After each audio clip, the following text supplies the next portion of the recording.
Hey, welcome to EPN. My name is Victor Lucas, and we bring you the latest in everything cool every single day. This one's going out to our pal in Japan. His name is Chant Cohen. He says he likes watching EPN content every day because it reminds him of watching Reviews on the Run on TV when he was 12. And he says somehow I look the same, which earns him an automatic dedication. Let's get started. Another huge online game is going free to play. CCP Games is bringing free-to-play to their massive MMO space game, EVE Online, 13 years after launch. It's coming in the form of a new kind of playable character called Alpha Clones, which can be created and used for free, but with a limited skill set and a slower rate of progression. Meanwhile, new and existing players will still be able to have a paid account and be able to play exactly the same way they do now.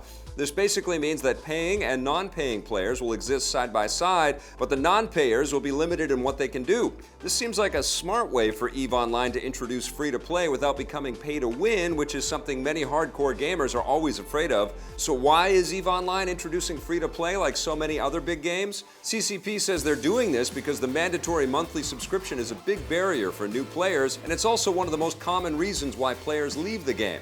It's important for an MMO, especially one as old as EVE Online, to stay fresh and constantly find ways to bring in new people. What do you think? Is this a smart move on the part of the developers? Let us know in the comments below.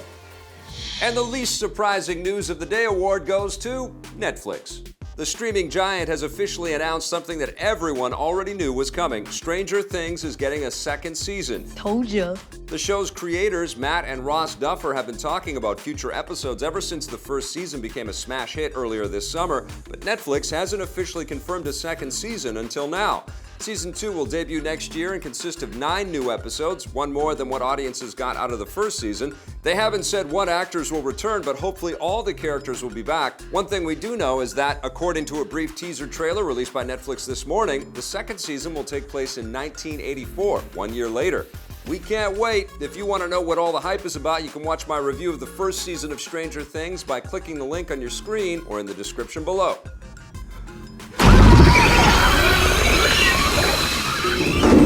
Marvel has managed to pull off a talking raccoon, and now they're taking on a human version of another furry little creature. TV Line reports that Marvel and ABC are developing a TV series based on the new Warriors superhero team, which will be headlined by the lesser-known hero, Squirrel Girl. Never heard of Squirrel Girl before? She first appeared in 1992 and is a human-squirrel hybrid with the ability to communicate with and control other squirrels, which she uses to help defeat bad guys, kind of like how Ant-Man uses ants. It's unclear what other heroes from the new Warriors team might appear in the TV show, but in the comics, the group includes characters like Hummingbird and Scarlet Spider. The TV series is expected to be comedic in tone and a half-hour long, which should help distinguish it from darker, more gritty Marvel shows like Daredevil. We'll let you know when more details on Squirrel Girl and the new Warriors come in. One of the biggest game makers in the world is finally embracing virtual reality. 2K Games has announced their very first virtual reality game. It's called Carnival Games VR and is a remake of the minigame collection of the same name that was released on the Wii and original DS way back in 2007. The new version will work with all 3 of the big VR headsets, the HTC Vive, Oculus Rift, and upcoming PlayStation VR, giving players the ability to try out 12 different carnival-style games in their living rooms.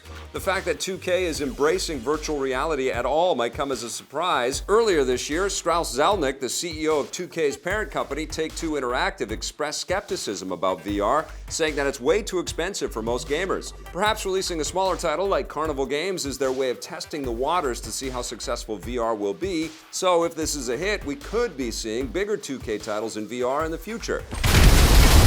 Carnival Games VR will launch October 28th. The toys for the new Star Wars movie Rogue One have been unveiled in a very cool way. Disney has released a stop-motion animated short film that was made using the new toys and other merchandise for the film. This is the first time any of the toys have been shown off, and the video includes new Lego sets, Funko bobbleheads, and traditional Hasbro action figures based on the lead characters. For legal reasons, Disney stresses that the toys can't move or talk on their own. Duh. The video itself was made by fans and is just the first chapter in an ongoing series, so expect more toys to be unveiled soon in future videos. You can watch the first chapter in its entirety by clicking the link on your screen or in the description below. Rogue One will force its way into theaters this December. And that wraps us up for the rundown today, everybody. Thanks for watching. We'll be back with a brand new one for you tomorrow. May the Force be with us.